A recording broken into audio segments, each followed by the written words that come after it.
Okay, so it's been 24 hours since I painted it the Haint gray color, blue gray.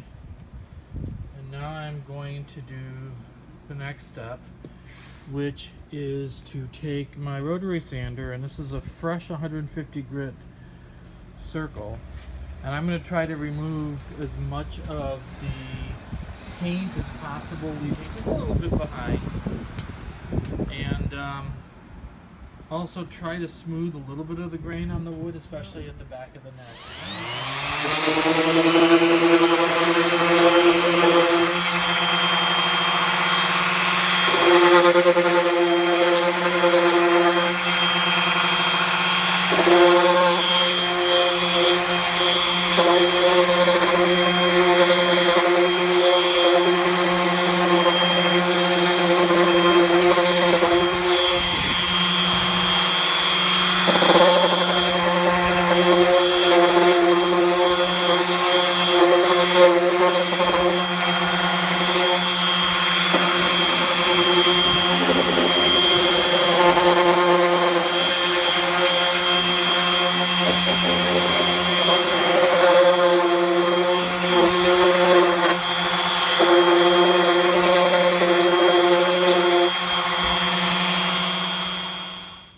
Okay, so I've run over it with the sander. It's one of those moments where, while doing it, I was thinking, well, maybe I should have left well enough alone and just stopped it with the cool stain effect.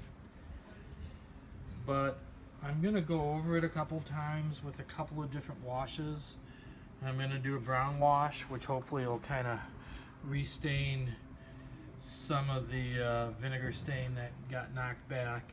And then I'm going to do a black wash and just get into all the crevices, the fret marks over the fret dots. Let me see if you can see along the sides. You know, like I said, it's a barnwood whitewashed effect. Here's the back. I left it a little heavy on the back because the back had felt or velveteen stuff on, and when I sanded that away, there was still a backing paper. So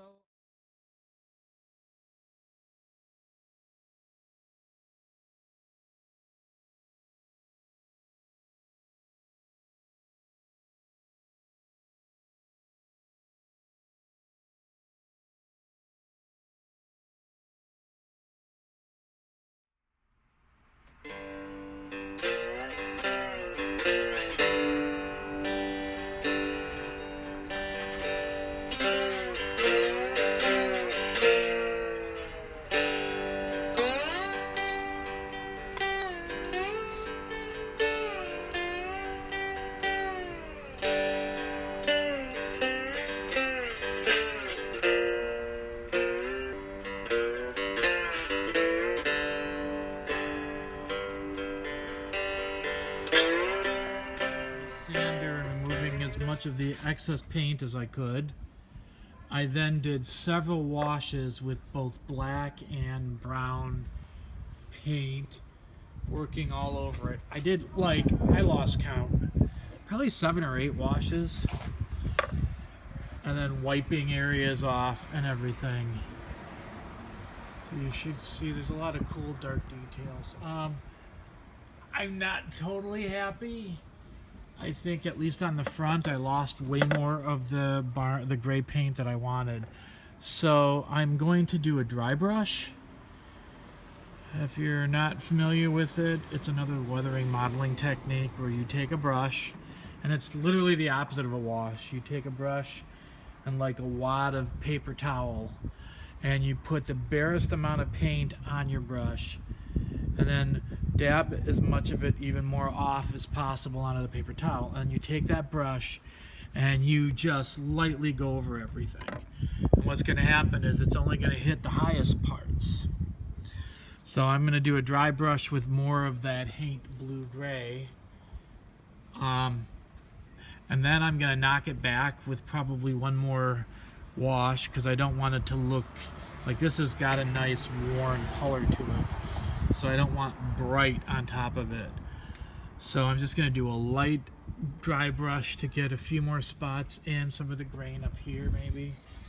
And then knock it back with a wash. And then I am going to put as many coats of matte varnish, matte spray, Varathane type stuff on as I can. I only have one can, but I'd like to ultimately have it feel somewhat smooth. But I figure after the fact, once I do this, if I want it smooth on the back of the neck, I'll probably build up several layers of Johnson's paste wax. The only trouble with Johnson's is if I buff it, it'll look shiny, and I kind of want to avoid it, but I just figured I could do something to smooth out the back. So that's it.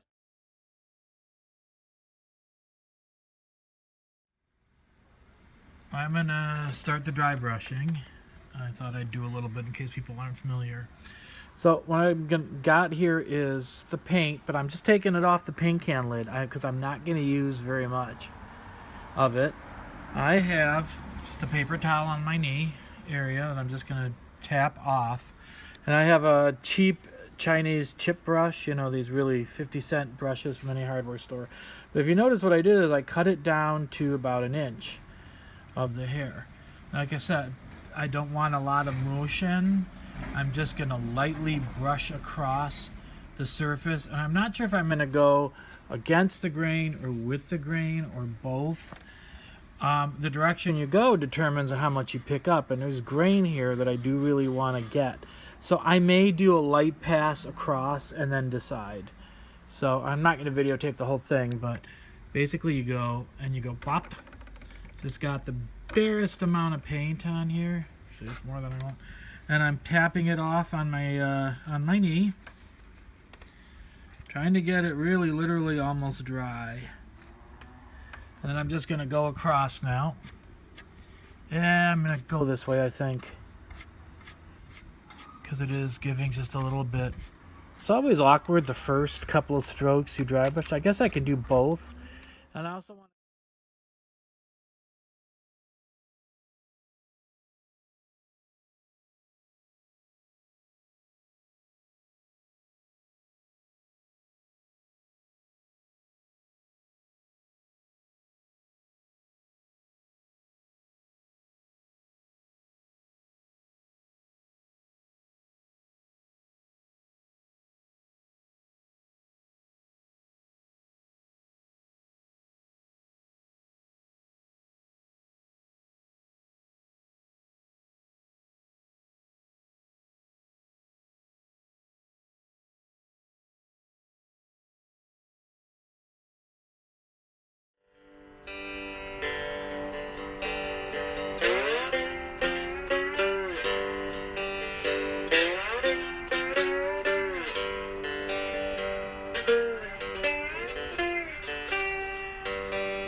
I don't know how much memory I have.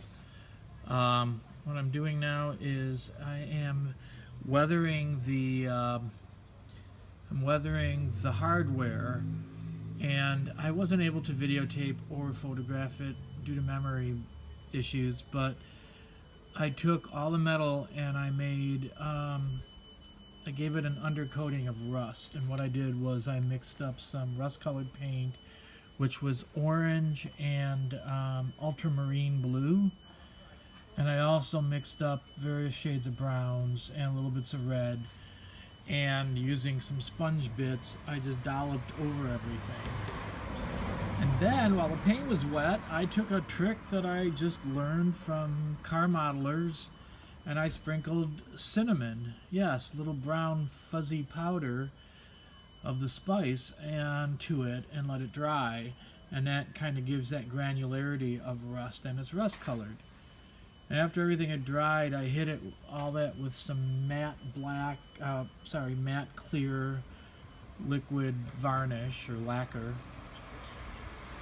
and let it go overnight. And just now I took a brush with water and I brushed over each piece, and I sprinkled salt. And what I did is I mixed up sea salt, kosher, and iodized, so I would get different little crystals of various sizes. And what I basically did is wet an area and just sprinkled a little bit on, and I kind of looked at certain areas like edges and stuff.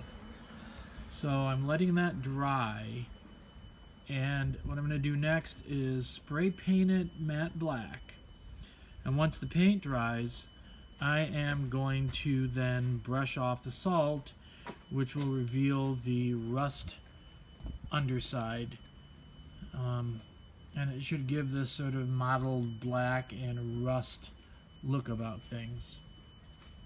So I am stopping now.